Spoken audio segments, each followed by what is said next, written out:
Vermont is in the midst of the largest reorganization of public schools it has seen in the last 125 years. As many other rural states have already done, Vermont wants to consolidate its many small school districts, but it's not happening without a fight. Special correspondent John Tulenko of Education Week has this report as part of our weekly education series, Making the Grade.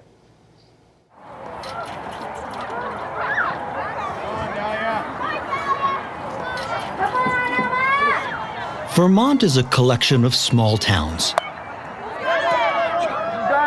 many with just one or two schools, and where people feel they have a say in their children's education. People have a very loud voice. You know, some people will say Montpelier, controls everything. There's really not a lot of voice left. Well, there is. Like Suzanne Hull-Parent, Vermonters stay close with their schools through their locally elected school boards. There's one for almost every town. I've been on a school board for 12 years. I think when you have local people living in the community making the decisions about their school as best they can, it's going to be more vested in the good of that community. Something else about Vermont schools: they're among the smallest in the country. You get more individual attention. I was blessed to have that, and I'm blessed to have my children have that, and my daughter feels like she has a voice, and I'm not sure in a bigger place that she would feel she had a voice. Small schools and local control are in the DNA here, but that's changing as a result of a new state law called Act 46. It aims to consolidate Vermont's school districts and reduce their numbers by half. For now, communities can vote yes to unification and get tax breaks, or say no and lose a portion of their school funding and risk being assigned to a merger by the state. And I don't see how this is helpful for our children. What if the vote is no? What happens? Change is hard, I think. I think change is hard. For School Superintendent Jay Nichols, change could help many students. Nichols oversees 5 small school districts in northern Vermont. 2 of them are neighboring districts, Richford and Enosburg, and both have high schools. Enosburg High School is, by Vermont standards, a good-sized high school. Comprehensive school, offers a lot of programming, 7 or 8 AP classes. Has a junior ROTC program, which is saved kids. Okay. Parents will tell me that it's saved their kids and had them not drop out of school because of junior ROTC. Richford kids can't go to that.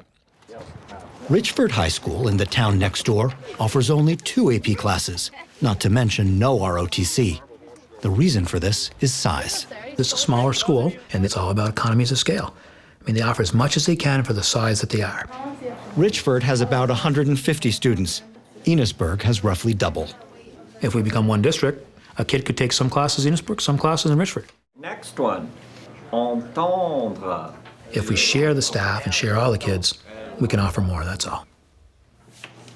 But Act 46 was designed to accomplish another goal: tax relief. 2/3 of the money Vermont spends on public schools comes from property taxes. It's a statewide property tax, and when people get their bill, it tends to be a big one. House Speaker Shap Smith pushed Act 46 through the state legislature. One of the things that was driving change was the fact that we have declining enrollment, and yet we have increasing expenses. Our student-to-teacher ratio is one of the lowest in the country, and that is driving the education costs for the last 15 to 20 years. We have too many adults for the number of kids we have. That's why we have the most expensive education system in the United States. Act 46 could lower costs by sharing staff and resources. But the fear is some districts will go farther. You will see school closures. To Vermonters like Suzanne Hull-Parent, that would be significant. You're losing the heart of many communities. That's where they meet. That's where they have functions that aren't even school-related. That's where families in need get support services. I think it just is going to be devastating to communities. I think you're going to change the landscape of Vermont with that. Closing small schools means having to send students elsewhere, to larger schools that offer more courses, but may not be better.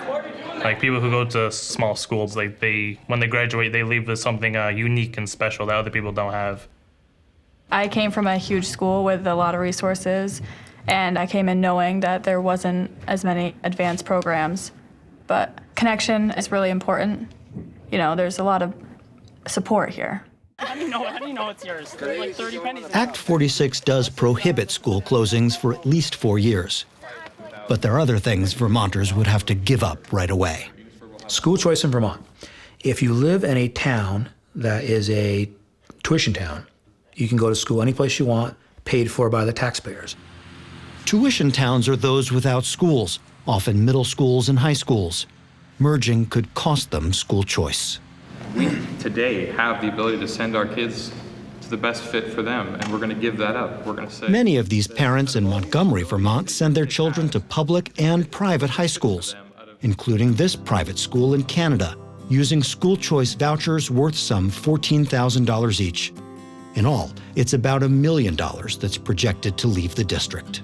This is a huge portion of a budget that we could keep in our local schools and communities. Could you offer more AP courses? We certainly could.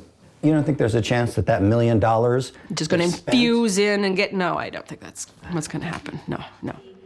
It concerns me that All these debates will soon be put to the voters. On June 7th, residents here will decide whether to move forward on plans to merge. In Franklin County, Vermont, I'm Tulenko of Education Week, reporting for the PBS NewsHour.